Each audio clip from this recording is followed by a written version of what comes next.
Hey there campers, here's how to get reinforced planks in Outbound.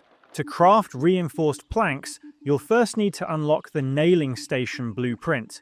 You'll also need both a metal smelter and a sawmill, since you'll need to produce 1 metal and 2 everwood planks for each piece of reinforced plank. Once you have those prerequisite workstations and materials ready, go ahead and build the nailing station. Open your build menu, head to the workstations category, then click on this icon with the box and rotating arrows to find the nailing station. Build it on top of any counter using 20 everwood planks and 10 everwood.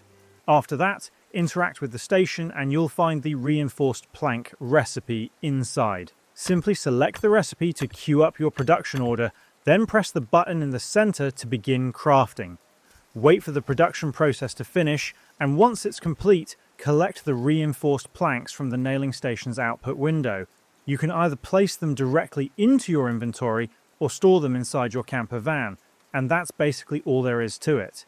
If this video helped, please leave a like or comment and subscribe to the channel for more straightforward guides. Thanks for stopping by, and I'll see you in the next side quest.